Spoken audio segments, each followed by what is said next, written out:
Welcome to Scars of Service, where the hidden wounds of duty take center stage. I'm Damon Clark, a combat infantry veteran. I'm joined by Danny Martin, Emergency Medical Services, and Michael Ducote, Law Enforcement and Corrections. Together, we're peeling back the layers of trauma from the front lines, whether it's the battlefield, the ambulance, or the streets. These are the stories of what we've lived through, the moments that don't end when the shift does, and how they reshape life off duty. Raw, real, unfiltered, we're here to share the scars you can't see and the strength it takes to bear them. Let's work through it. All right, and welcome back to the podcast episode on Scars of Service. This week we have Miss Angie Dixon. If you remember, we interviewed Miss Angie Dixon to assist Cenla Sage. This is his wife. They work on this together as a team, as I'm sure some of you may know that are listening. If not, we really hope you find out in the future. Attend this workshop, but Miss Angie's got a lot to share with us today. How you doing, Miss Angie? I'm doing great. Good. Thank you for coming. Thank you for making it. Well, thank you for having me.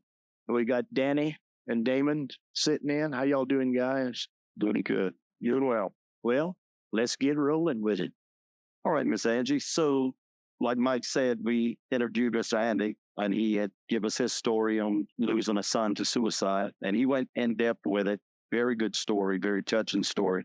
Give us your perspective and what you went through and dealt with. Well, I don't even know where to begin. I could begin from when I was a kid. I went to church. I was in the choir, all that stuff. And when we started having kids, we raised kids. We raised kids in the church. You know, I was the DOE. I was really active. I learned what hunger for the Lord meant. And I didn't just say it just one time. I knew what it meant. And so our second baby was born, and I saw the signs of this child and his depression from birth. I mean, Really? I didn't know what I was seeing. When he was first born, I told the doctor, there's something wrong. He's not crying correctly.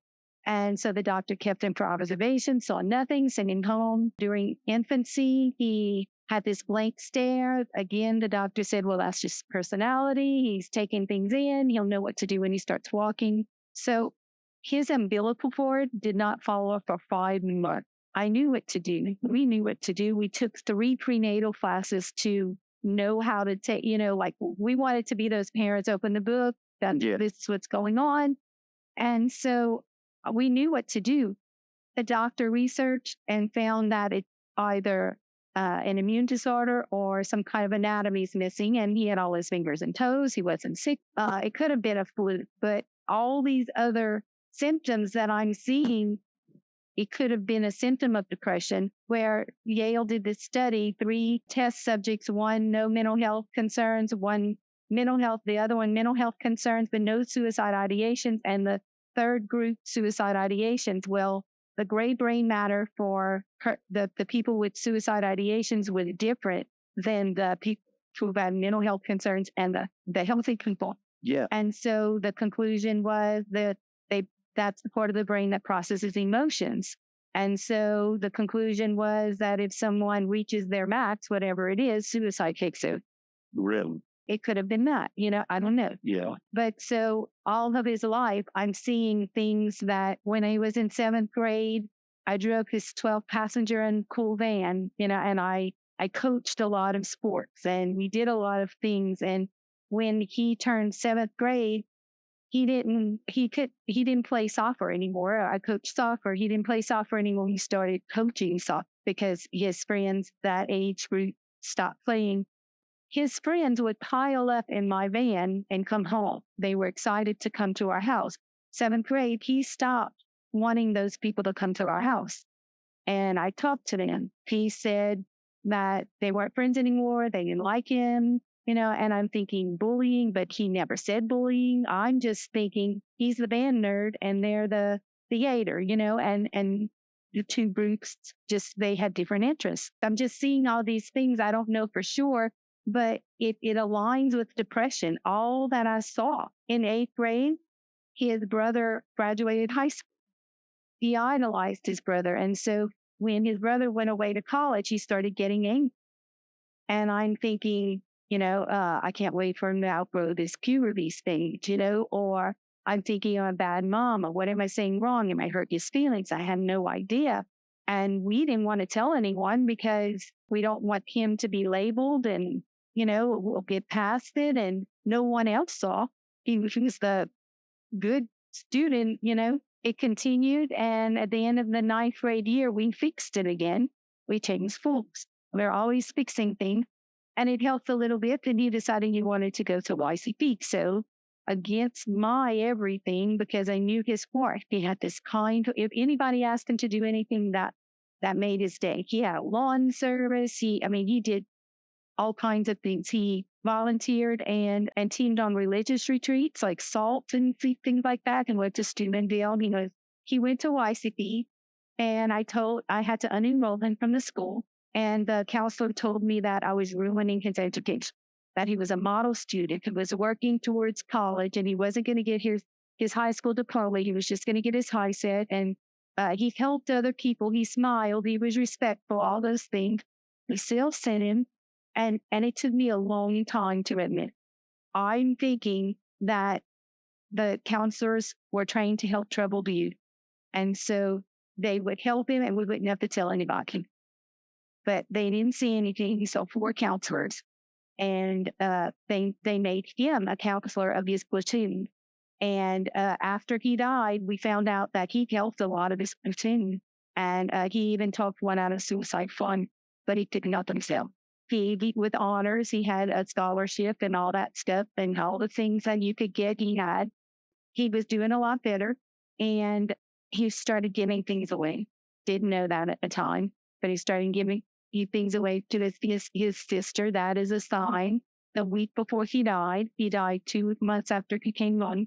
I was in the kitchen busy doing dishes, and he walked up to me and gave me the biggest, longest monologue that we always begged for, that we always loved. But he came without me asking. And I'm thinking at that moment, I'm taking this hug, these dishes can wait. And I took the hug as long as he gave it to me.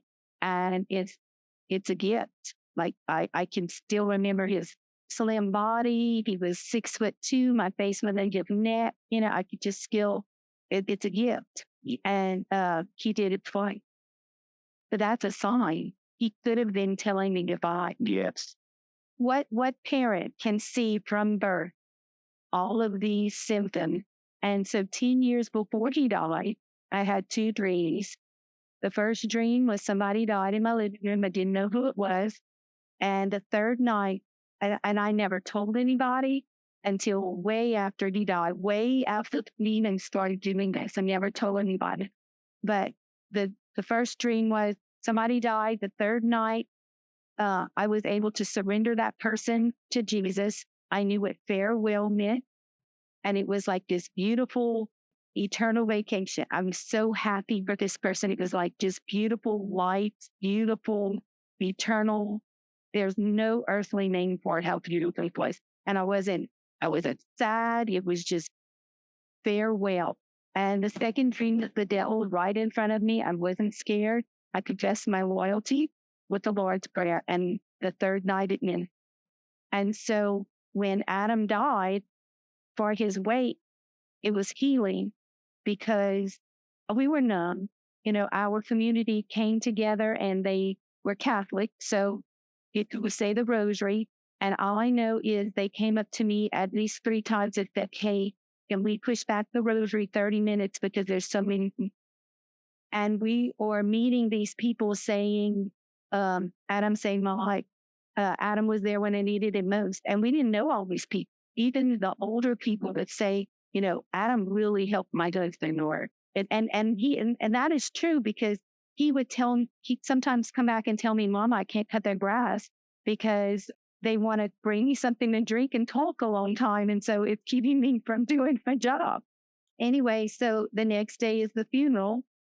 Our priest was very close to and wrote a little poem about him and had somebody read it. When that person was done reading, our priest started just crying, uncontrolled, just crying. And I got up to console him. Like I felt the need to get up and console it. And at that moment, that dream I had 10 years ago came back. I felt Adam's peace, and Jesus and Adam were on my right shoulder, tangibly like a rock, for 2.5 years until we started doing this. Like Jesus was there. I couldn't pray. I believed in Jesus. I called on Jesus. I had this palm cross, that the whole family got. I just held on to Jesus that whole time because in my weakest, he is the strongest. And that's what happened to me. I don't know if it's because I just sought him out, and then since then he was there. And when we began doing this, I remember he left me. I know he's still here, but tangibly on my right shoulder, that rock, he left when we started doing it. And I could hear him say, I carried you this long. It's time for you to do what you're supposed to do. And his Adam's story, it perfectly aligns with everything that we're doing. It absolutely does. So a year and a half after Adam died, my cousin in New Orleans invited us to a mental health awareness walk. And she said, hey, can I make a Team Adam? So we went, and she had little pins, Team Adam, and she made Team Adam shirts. It was very nice, but I hated. Not because it wasn't nice, but I wasn't ready. Like my insides were shaking. And so the next year, they had the same walk in Marksville. And Andy says, hey, I want to make a Team Adam. He made shirts and everything. And I'm saying, you can, but, I still don't want to do this. And so he's all gung-ho. We had 100 people buy Team Adam shirts. Really? He met the person that was chairing the walk. Her and her husband had just lost their son, not even a year. It was almost a year. And she's saying, not me, I want to make a difference. I don't want people to go through what I'm going through. I want to make a difference. So she found this company that does walks and you can share it. She took initiative, and so Andy is all on board. And he's saying, I want to help her because she needs sponsors and she doesn't have any and there's a deadline. So I said, I still don't want to help you, but I'll pick up the flyers. And I knew what she felt, standing there almost numb, just like I was, saying, I want to make a difference. And Kay said, okay, what do you need? And she had this piece of paper and it said tin and paper and water, like just little things. And so she's telling us she needs sponsors. And so I said, okay, well, no. And so Andy at the time, you wouldn't believe this, but he didn't talk to people. Like he would not talk to people in public. I mean, he talked to people, but don't get him to talk in public. So guess who was going around to the businesses getting people to sponsor? Now, he was right there with me in back of me, but I'm doing all the talking. And in my mind, I'm thinking, I don't know if I want to do this because I'm not ready to let people know or remember my son losing his life, by the boy who lost his life. But I'm watching myself out of body experience, just talking like I'm talking now, enthusiastically, but in my mind thinking, I don't want to do this. And every business we went to had a suicide story. So you can think, does every business have a suicide story? Or was this God-led and he sent us where we needed to go? We went to one business and we kind of lost courage and we left without going in. On the way back, we got the courage to go in. The person we needed to talk to had just walked in. If we had gone the first time, they wouldn't have been there. Tell me how that's not God.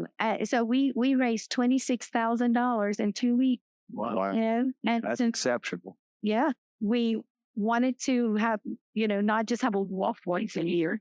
We wanted to educate people and let people know what to do and not just be stuck in their house. We found a company called Living Works. They're out of Canada, and they had a 3-hour program. And so we said, okay, well, we want to put that on. Well, it took this national organization quite a long time to get everything together because they're not from here, and plan the place. And we're thinking, well, we want to do that when we want to, just like we do go on Saving Cenla. We're thinking, how do we train that program? And this is not true, but this is what we I can't swear, but this is what we strongly believe we heard, is that you have to take an A.S.I.S.T workshop to be able to train that 3-hour workshop. So we took an A.S.I.S.T, and immediately we're already helping because they heard our story. The diocese put us in the paper, that we have all our story everywhere. People are reaching out to us with these long stories, telling us how this happened to them and things. And so then we take this A.S.I.S.T workshop, and now we're applying it to all these people who are asking our help. So we're thinking, okay, well, then they tell us, well, you can't train that 3-hour program because you have to take a T for T. So we took a T for T, but it was an A.S.I.S.T. And at the end, we didn't even care about the 3-hour program, because A.S.I.S.T tells you how to recognize what to do from beginning to end. You never stop, never look back. We would take off work, charge people for the books because we didn't have any money. We did have some money at Saving Cenla. And so we have things like that. We charge for the books. We find food sponsors, and he never paid rent. And so a year later, our Central Louisiana Human Services District called us. We were, a truck driver and a school teacher / stay-at-home mom. And they called us and said, hey, y'all are training more than us. How can we help? And they gave us a grant. Now, we've been having that grant since 2018 every year. It revolves. That what you said, there was a teacher and a truck driver, and stands out so much to me, about God qualifying the called. Right. And not the other way around. That's it's amazing. Yeah. So from there, Christus called us. Like, we didn't ask them. They called us and said, hey, we have grant money. We want to give y'all to, so apply for that. And then the Southwest Louisiana Health Education sent AGAC. Well, they gave us a grant for 2 years. And then school districts have called us and paid us to go train their people. And we have trained from the Volunteers of America in Shreveport. We train now the 988 dispatcher in Asia. We train the troopers. One man, he wanted to help his troopers because more troopers, more law enforcement died by suicide by them. And so he invited us to go to the academy and train, the troopers. And so we did that. And now he moved up in rank. Now he requires the troopers, it's one of the requirements to take that A.S.I.S.T for the TEEP team. And forever, we were starting to get troopers that weren't wanting to be on the TEEP team, or chaplains, or, just different areas that, because for their friends, that man has become a trainer because they are trying to get it more into the troop. Well, so I know, like when I was in, it was a subject that was taboo. I mean, nobody talked about it. We all knew a lot of us were facing certain different, mental health things, just because of the job itself. But nobody would talk about it. Thank God, it's changing. Those help. Well, but I think the TEEP team was there before we got there. But if you're on the TEEP, they have this app. There's a lot of resources on there, but the TEEP team themselves, they have to put a picture of themselves identifying it.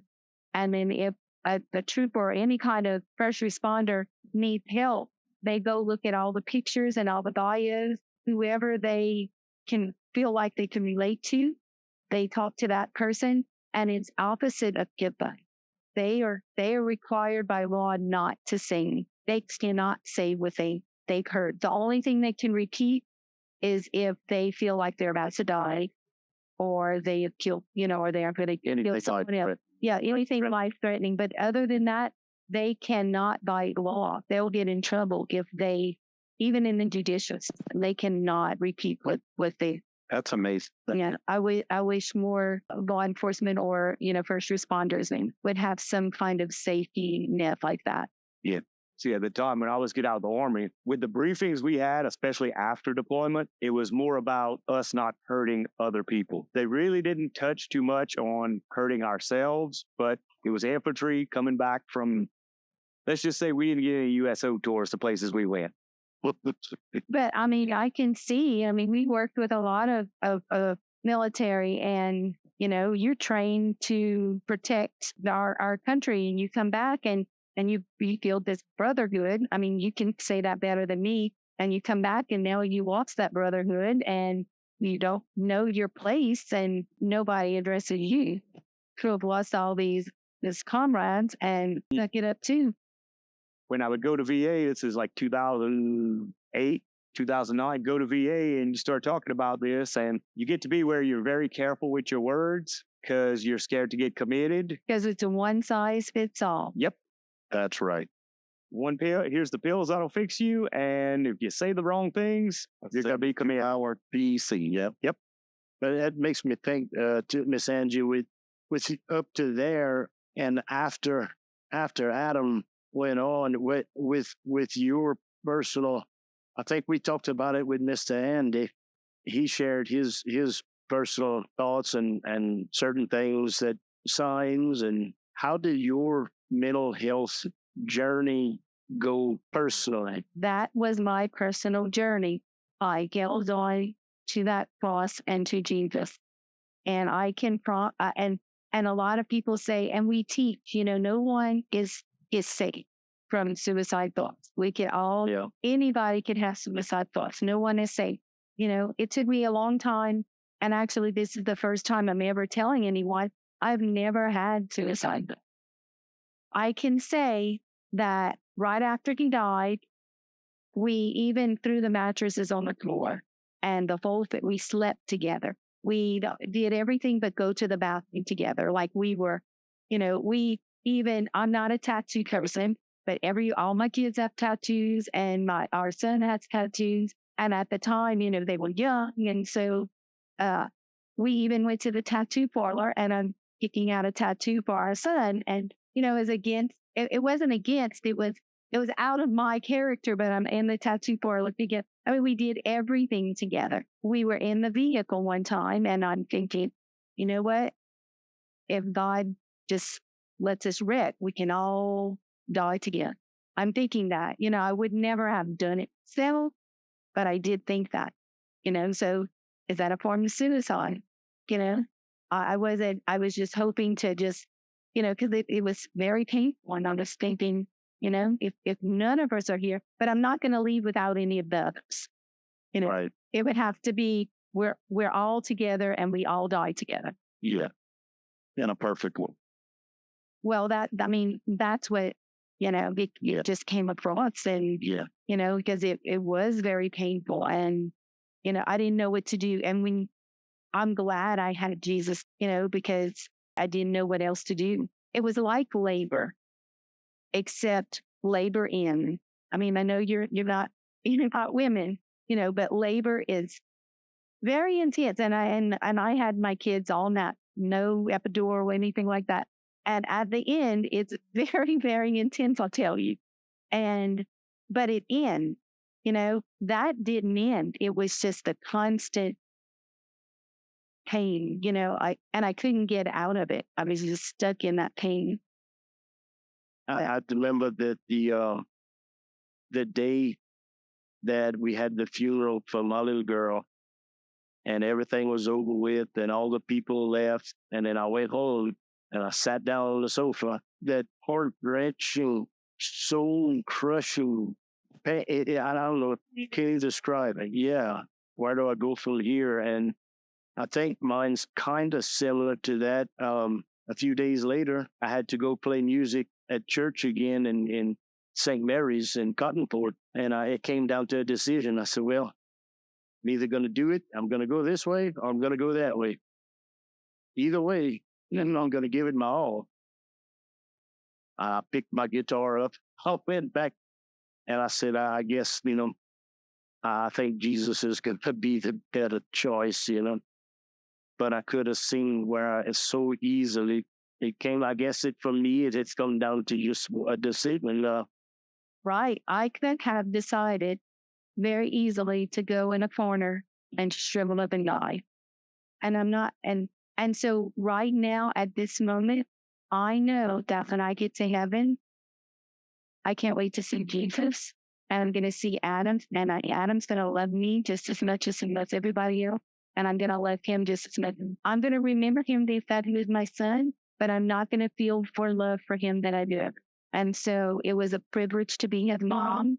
And I can't even in words describe how he's on this beautiful eternal vacation, that I don't know if I would even ask for him to come back to this.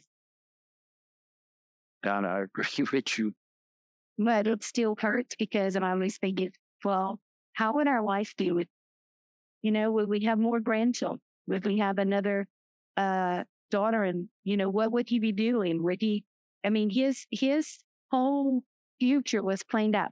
He was in welding school.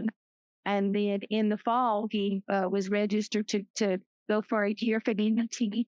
And then by that time, his class would have graduated high school. And then he was already accepted to go to Rusty to Tech. And he was going to go for 2 years in construction management and be his older brother's boss.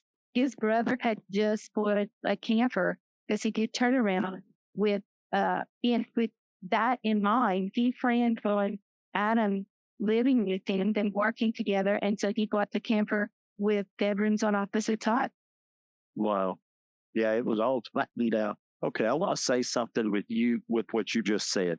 With this podcast, we're always talking about mental health that we're aiming for.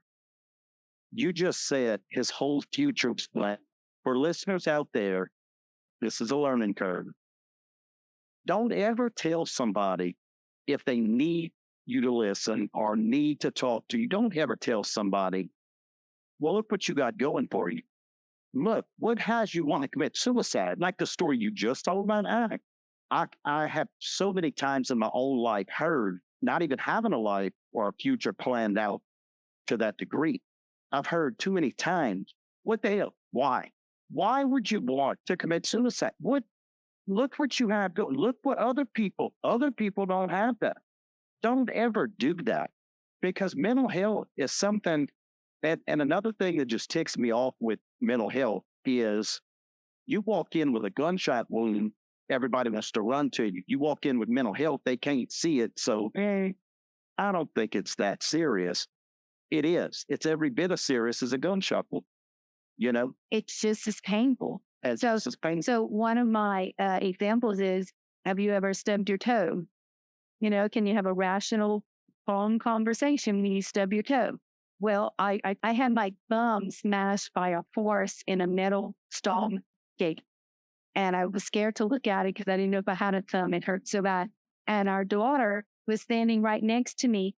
And I tested that theory out because I give that example in our workshop. And so I could not talk to her in a calm voice. I said nice things in a growling. And so physical pain is just as painful as mental pain, mental anguish, but you can't describe it a lot of times. You can't see it. So that's not be there, Right. Yeah, suck it up, shake it off. I've been there, or, you'll get over that, or, well, let me tell you what happened to me. It's worse than yours, or, right. But in reality, if someone has gotten to the point of thinking of suicide, then it's a big deal to them. Yeah. We're all different. We were all created different. If we were the same and we held the same things, important, then what a boring world it would be, I guess. And then, Exactly. And you see a lot of people also that they want to just say, like you said, just compare. Look what I've been through, and look, I got through it. Just don't do that. Just listen. People need to listen. And if everybody would take y'all's A.S.I.S.T class, they would know. Like Mr. Andy said on his episode, come and see. Just come and see. we can't fix things. We can't fix things for people. We have to just, hear what they have to say and let them find their own reason from it. And if you would just understand, it doesn't have to be that deep. Right. I don't know what to do. We get very nervous if we don't know what to do either, right? Exactly. So, but that in itself is a reason to stay alive just a little bit longer. Correct. Hey, I don't know what to do either, but let's figure it out together. And now they're not alone. And then, I might not know what to do to help you, but we'll find some, Right. find that resource. And it has to be tailored to them. It can't be a one size fits all. That's why it doesn't work. Like, we've had so many different professions tell us, like, Borg, I dot all the I's, I cross all the T's. I know they need help. They send them to get help and they're discharged. Our police officers, their protocol is you hear suicide, send them to the ER, right? Where they need help, and their complaint is, I know they need help. I send them to the ER. They're back on the street before my next duty. Teachers, social workers, anyone, their protocol is send them off to get help. And the reason why it doesn't work is because, or when it doesn't work, it's because those people don't want him and they know what to say to get out of him. Right. Or they might want help, but that's not in their safety plan. That's not what will keep them safe. And so you're forcing them to do something they don't want to do. Yeah. Yeah. Yeah. Yes, I've seen people working in the time I worked in corrections, there were people incarcerated that should have been in mental institutions where they could have gotten the correct help. Instead, they're getting quite the opposite. A lot of the ones I'm thinking about right now were not in the proper mindset when whatever they did it, and they weren't in a good frame of mind. And a lot of these cases that I'm thinking about, it's documented, but they're sent to penal institution. I don't know. You think maybe that's something that people are scared of too? That it may lead to that? Very possibly. Very possibly. I don't know. Yeah. Yeah. We don't have. I forget when it was. Maybe it was the 80s. Maybe when so many of our mental institutions across the country were shut down. Yeah, I think so. And then I think that's the crisis we're facing. You mix that with some drugs, and then what do you got? The self-medication. Well, and I mean with alcohol too, of course. But I know they talk Same thing, self-medication. Yeah, and they talk a lot about we have to crack down on our borders, which we do. We need to protect what we can. However, I do tell people this, and I get some funny looks sometimes. It's a two-part problem. The other countries, whoever, is supplying drugs because there's a huge demand here. We have a problem. Mental health wise, people are self-medicating because we don't have. But we need to start here with our own people. Yeah. We have a mental health crisis. We do.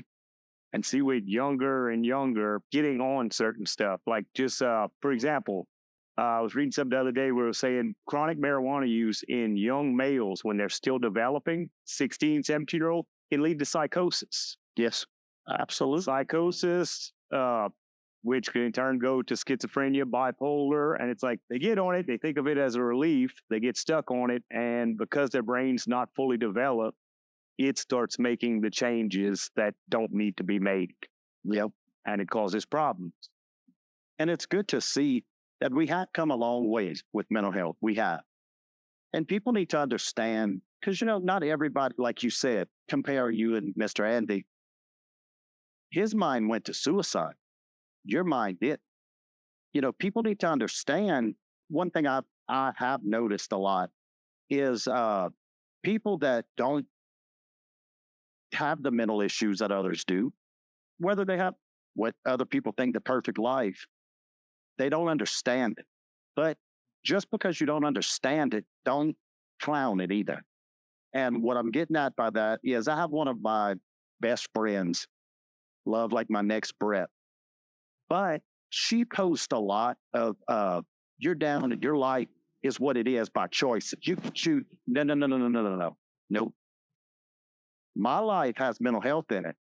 I've heard this from a lot of people. My life, mental health has screwed my life royal. Might have what you think is the perfect life, might have what you think is the perfect future. And to me, like I was saying, we've come so far with mental health. And I've seen posts like that and different things said like that be counterproductive. Be like, well, yeah, okay, that I'm not going to go to nobody because they're going to think that I can change and I can make different decisions. And we don't need to hurt people. We need to promote them to speak. Yeah, I'm not saying I don't. I mean, I have been depressed. Oh no, I know you have. You know, I'm not saying that Yeah. you know, everybody. I think if you say, "Well, I don't have problems," you're not being honest. That's right. I think everybody has. Yeah, but I feel that you have been through a life trial to understand. No, I can't make a choice to not feel this way. You understand that, you know? And So what you're saying, people, comparing it to labor, could you were in that car thinking those thoughts and we all die together without them now? Could you have changed those thoughts? No, if it's a pain, like you said, that you can do nothing about. there are certain things that certain people understand because they've also been through it. Yeah. And yeah, for somebody that has not, Yeah. can't judge that. You can. But what you can do at the bare minimum is just learn to listen. You know, Again, I'll promote y'all assist classes. Like there is no sense in people sitting here and hadn't been through an assist class. It really. So we are required as humans, as Christians, to support each other. That's what we're supposed to do. 100%. Yeah. And so this assist class, I'm telling you, is like it helps you help other people. Oh, I know. And you don't have to go for years to be a social worker or a doctor or a counselor or a therapist, or you can in 2 days get a person to realize what they want to live for and help assess and create a plan of safety for that person. And no one on this earth can say, I'll never have that experience. It might not be them personally, but it's going to be somebody they know. They will encounter somebody. They will encounter somebody. And sometimes they'll miss those things. And this helps you be more intuitive and see things that maybe you would not have normally seen. and by not being, having gone to school and be a licensed social worker and go through all the steps and just at least getting the training from you guys, I have not been through it yet. I plan on being. At least by doing that, you get to skip the red tape, and you get to actually be in a position where you're with people, to start making an appointment, get your copay, this and that. No, But what the assist class does is shows you and gives you the tools for those times the person don't have time to make an appointment. That's right. And They don't have time, or if you need now. or if they don't want to, Right. they may well just feel that you're sincere and you kind of know what to look for, what to listen for, and you're making that impact on them right then and there. No red tape. Right. That's the awesome part. Yeah. And we're not training people to be both social workers or therapists, but we're kind of like first response. Right? It kind of like CPR. Yep. You get their heart started again. You get their life side beginning to speak again and know what to do to keep safe. And then you can put those professionals or whoever on it. Sometimes they don't have to be professionals. It can be, their goal or their dreams, or just, it can be a priest. It can be a pastor. It can be whatever they're going through. We can find that resource to connect them to. It reminds me, this is what it reminds me of. About probably a year ago, I thought I was having a heart attack, and I was sure of it. And I made it to my little brother's house down the road here.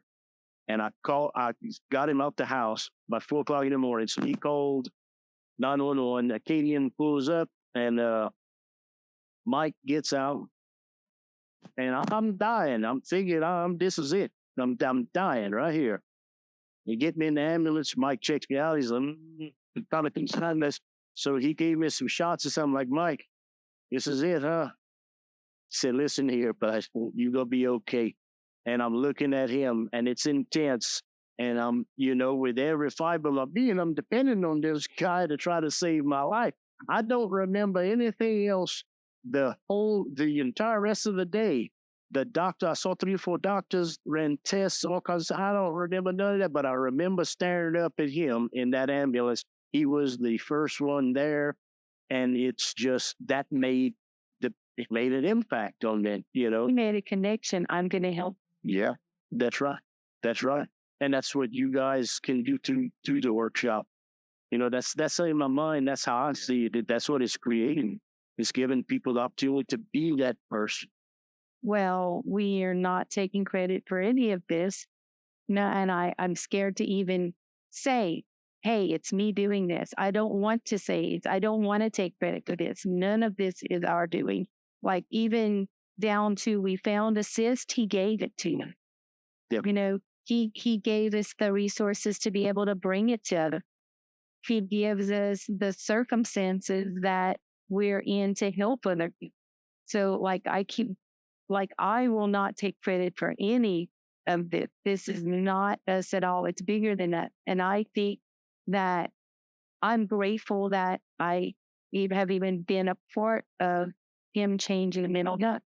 And as tough as it was, though, y'all answered the call. And it's not something it's something I have to do. It's not like it's just something I have. Well, yeah, it's a calling. It's a calling from God. It's something you have to do. It's a lay ministry. But I don't see it that way. It's just I see, that's what has to be done, so I do it. How do I know that has to be done? I don't know. You just know it. I just know it. Yeah. Again, I'll say it for the millionth time. I can't promote A.S.I.S.T enough. We just had, so we train at A.S.I.S.T, that's like students at A.S.I.S.T. Mm-hmm. And so there's this one particular girl, well, there's lots of them, because recently they've been coming back for, to get a refresher. But this one student took it, she graduated, took it again in Pineville as a professional. And then we went to New Orleans at the VFW and trained, I think at the beginning of the year. And that little girl was sitting in there, but she's not little anymore. She's a professional mental health social worker or something. And she said, I moved to New Orleans, to my hometown. That's why you're here. So I took it.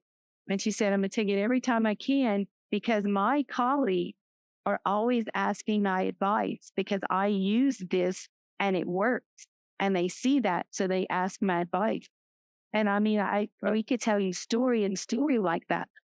We've had a firefighter, day one, went home and did an intervention on his wife who had an active suicide plan, and he had no idea until he had an inkling of an idea from the first day.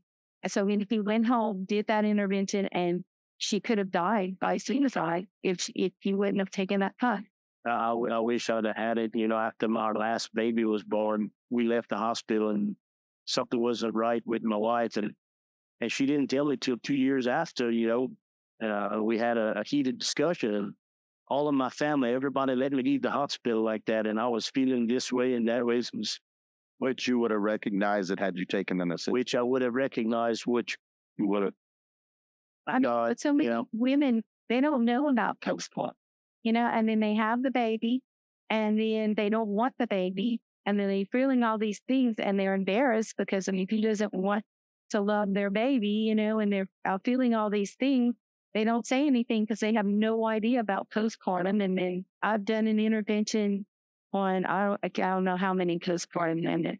One had just come back from a therapy appointment and called me and did the intervention, and come to find out she was not telling her therapist about her suicide ideation.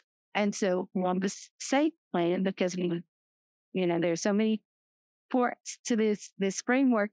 But we do this safe plan, and on the safe plan, she called her therapist back and said, "Hey, look, I'm not honest. I've been thinking about suicide." And so most of them say just knowing what I'm dealing with, Yeah. that it's a thing and it's not I'm bad.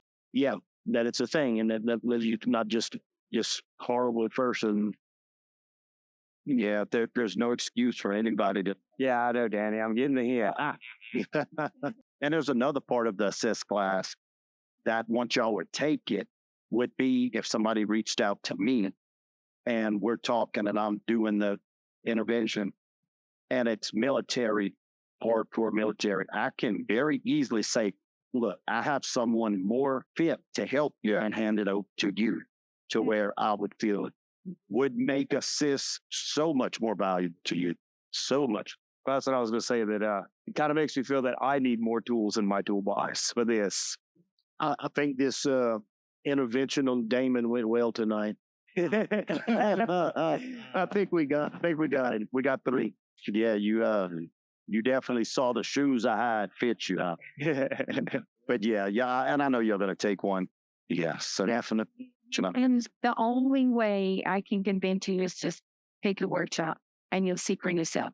We need to keep on with podcasts. I didn't say be A.S.I.S.T class. You definitely do. Yeah. And people ask us, how can we help? Well, the first thing to do is take an A.S.I.S.T class, because that's the only way we're going to lift the stigma, by getting more and more people trained to know what to do. Because the professionals, they're great. But they need the A.S.I.S.T class too, I would think. They do. They do. Actually, it's worth 12 continuing education hours across the nation. Yeah. For mental health professionals. And so, for the federal government to recognize as 12 continuing education hours for mental health professionals, it means a lot.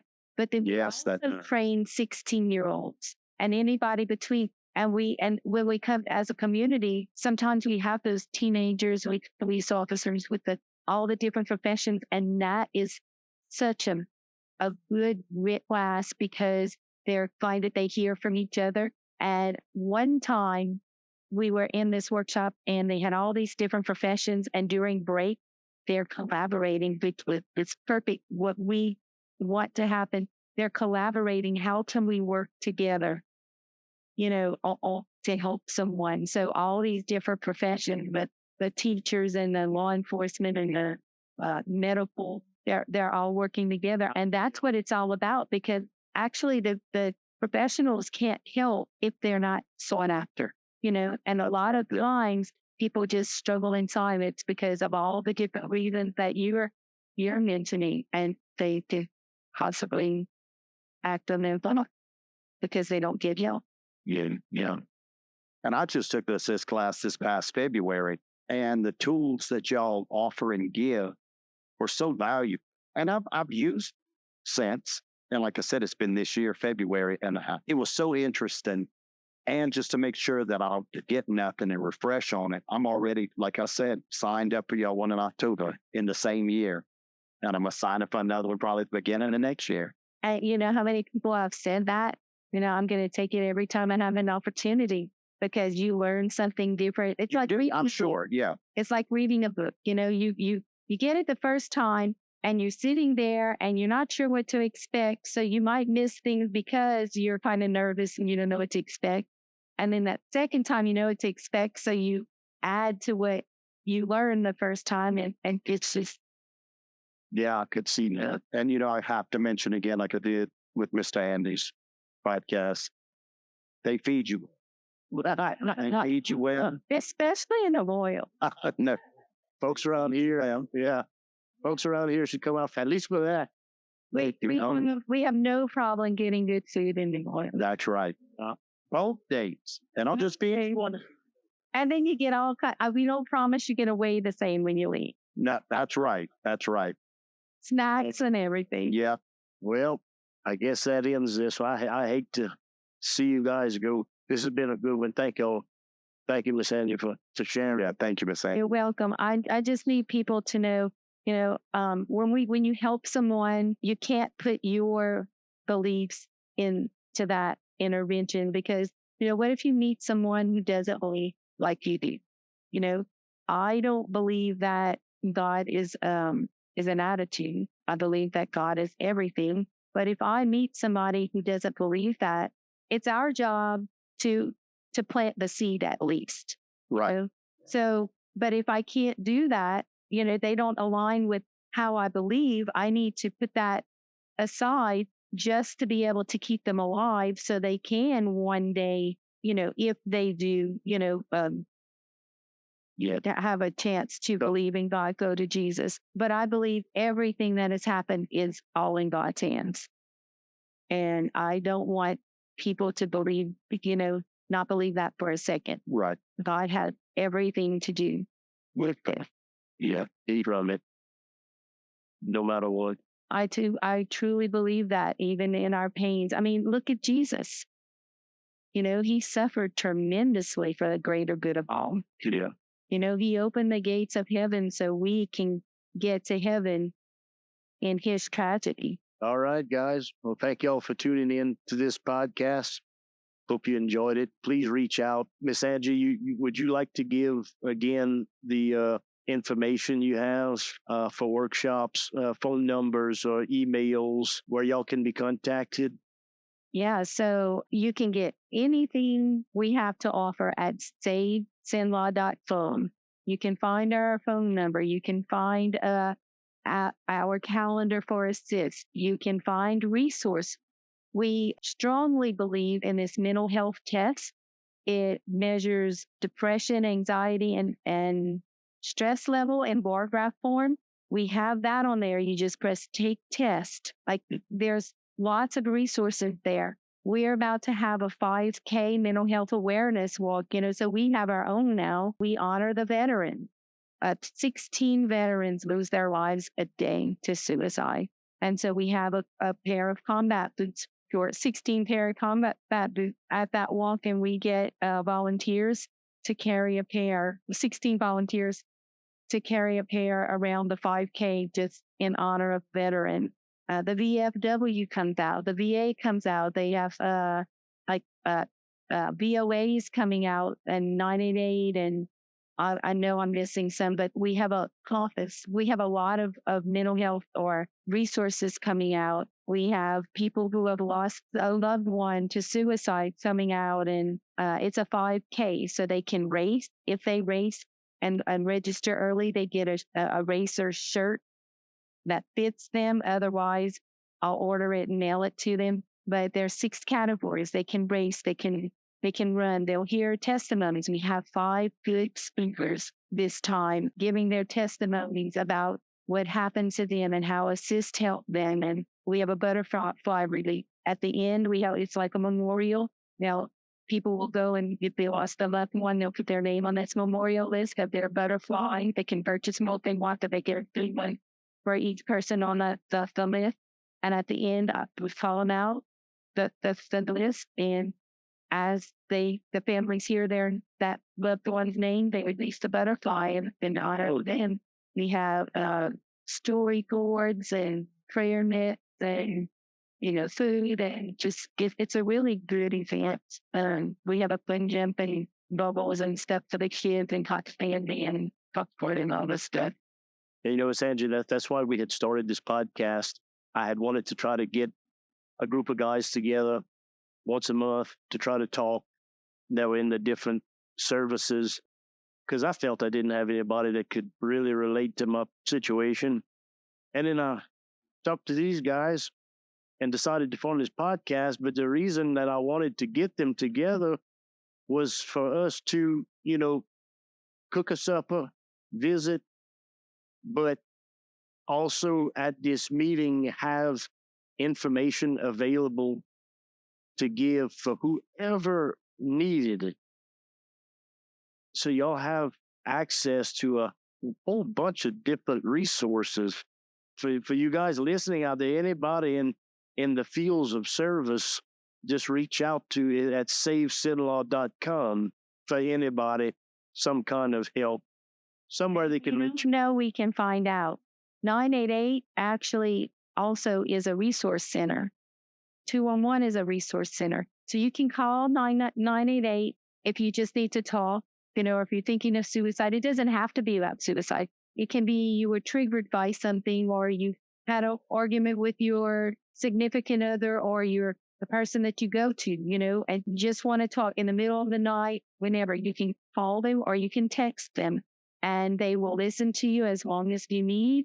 It's free. It's confidential. They only reach out if they think you're going to die, and they can also give you resources. If you just don't know what else to do and you trying to find something to support whatever your concern is, they'll give you resources to help you get that. 211 is also a resource center. You can call 211 and tell them what your issue is, where you're located. I had a grandmother who thought her grandchildren that she was raising some Christmas presents. I mean, it doesn't even have to be about mental health. Any resource, and it's good to know resources because sometimes basic needs are very important. You need to have someone who will help with basic needs. Have to have a resource because even if you help them, if they don't have their basic needs met, they still have that trigger. Yeah. Okay, with 988, if you add the 1 at the end, it goes for veteran specific. 9881. Yeah. So goes for So the 800 number is still as in effect, and so that goes straight.